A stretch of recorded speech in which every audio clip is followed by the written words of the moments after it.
Hello friends, welcome to my channel. இன்னைக்கு நம்ம என்ன பார்க்க போறோம்னா வெண்டைக்காய் பொரியலை பத்தி தாங்க பார்க்க போறோம். ஆமா, உதிரியா வெண்டைக்காய் வரணும்னா என்னென்ன பண்ணலாம் அப்படின்றத பார்க்கலாம்.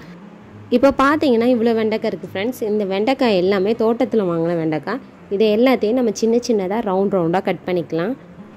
இப்போ பாத்தீங்கன்னா நான் கட் பண்ணிட்டேன். கட் பண்ணது இவ்வளவுதாங்க வந்துச்சு. மிச்ச காயெல்லாம் பாத்தீங்கன்னா முத்துன காய், அதாவது ரொம்ப முத்துன காயா இருந்துச்சு. அதை வந்து நம்ம காய் கட் பண்றப்பவே கரகரன்னு சவுண்ட் கேட்கும். அதனால அதை நான் போடலை. இந்த வெண்டைக்காயெல்லாம் நான் கீழே போட போகிறேன்னு நினைக்காதீங்க. இந்த வெண்டைக்காயெல்லாம் நான் வத்தலாக ரெடி பண்ண போகிறேன். இந்த மாதிரி பெரிய சைஸில் கட் பண்ணி இதை நம்ம வெயிலில் காய வைக்கணும் ஃப்ரெண்ட்ஸ். காய வச்சோன்னே அது பார்த்திங்கன்னா ரொம்ப சின்னதாக ஆயிரும். நம்ம வடகை மாதிரி யூஸ் பண்ணிக்கலாம் ஃப்ரெண்ட்ஸ். இது வந்து வெண்டைக்காய் வத்தல்.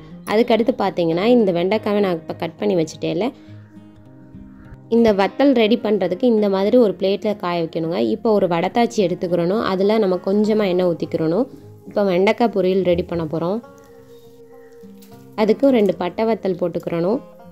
அதுக்கடுத்து பார்த்திங்கன்னா கொஞ்சமாக வெங்காயம், சின்ன வெங்காயம் கட் பண்ணிக்கலாம். இல்லைன்னா பெரிய வெங்காயம் இருந்துச்சுன்னா பெரிய வெங்காயம் கட் பண்ணிக்கோங்க. இது நல்லா வதங்கின பிறகு நம்ம வெண்டைக்காய் போடணுங்க.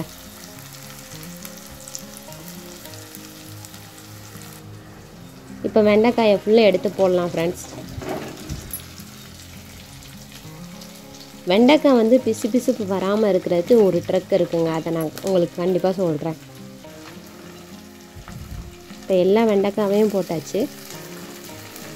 வெண்டைக்காய் ஃபஸ்ட்டு வந்து நல்லா எண்ணெயிலே வதக்கணும். நம்ம வெண்டைக்காய் பொரியல் பண்ணுறப்ப தண்ணியே ஊற்றக்கூடாதுங்க. நம்ம எப்போயுமே எண்ணெயில் தான் வதக்கணும்.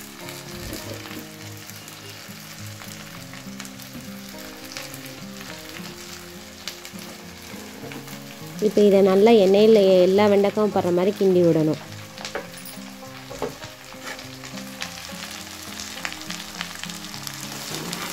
இப்படி வெண்டைக்காயை நல்லா கிண்டி விட்டுக்கிட்டே இருக்கணுங்க. வெண்டைக்காயை நல்லா கிண்டி விட்டுட்டு வெண்டைக்காயில் வந்து நம்ம இன்னும் உப்பு சேர்க்கல. உப்பு சேர்த்தோம்னா சீக்கிரம் வந்துடும்.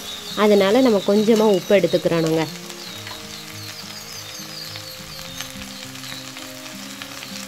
இப்போ நான் சேர்த்துருக்க உப்பு பார்த்திங்கன்னா இந்து உப்பு. அதனால நிறையா இருக்கிற மாதிரி இருக்குது. நீங்கள் வந்து சாதாரண உப்புனா நீங்கள் எப்போயும் உப்பு சேர்க்குற அளவுக்கு சேர்த்துக்கோங்க. இது நல்லா கிண்டி விடுறப்பே பாருங்கள் எவ்வளோ பிசுப்பு தன்மை இருக்குன்னு. இது நல்லா கொஞ்சம் வேகிற வரையும் இந்த மாதிரி தாங்க இருக்கும். பிசுப்பாக தான் இருக்கும். அதுக்கு வந்து நம்ம ஒரே ஒரு லெமன் எடுத்து அதை புழிஞ்சு விட்டுறணும். இந்த லெமனை புழிஞ்சிட்டு இப்போ நல்லா கிண்டி விட்டுறணுங்க. கிண்டி விட்டுட்டு லெமன் வந்து எல்லா பக்கமும் படுற மாதிரி கிண்டி விட்டுறணும். கிண்டி விட்ட பிறகு கொஞ்சம் நேரத்துலேயே பார்த்தீங்கன்னா பிசுப்பு தன்மை போயிடும். இப்போ பார்த்தீங்கன்னா எடுத்து பார்த்தீங்கன்னா ஒன்றோட ஒன்று ஒட்டாது. அந்த பிசுப்பு தன்மை இருக்காது. நீங்கள் இந்த லெமனுக்கு பதிலாக தயிரும் சேர்க்கலாம். இப்போ பார்த்தீங்கன்னா நல்லா வெண்டைக்காய் வந்துடுச்சு. இந்த வெண்டைக்காய் வதங்கின நேரத்தில் நம்ம உரப்புக்கு கொஞ்சமாக நம்ம வீட்டு மிளகா பொடி போடுறோம். இதையும் போட்டு நல்லா கிண்டிடணுங்க.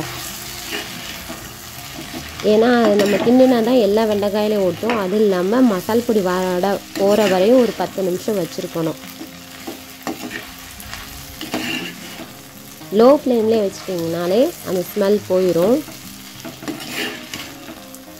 இப்போ பார்த்தீங்கன்னா நம்மளுக்கு வெண்டைக்காய் வந்து ரெடி ஆயிடுச்சுங்க. நிறைய பேத்துக்கு பார்த்தீங்கன்னா வெண்டைக்காய் அப்படி பொரியல் பண்ணுறப்ப பிசுப்பு தன்மை வருதுன்னு அதனால நான் வைக்கலை அப்படின்னுவாங்க. இந்த மாதிரி நீங்கள் ட்ரை பண்ணி பார்த்தீங்கன்னா உங்களுக்கு ஈஸியாக வருங்க.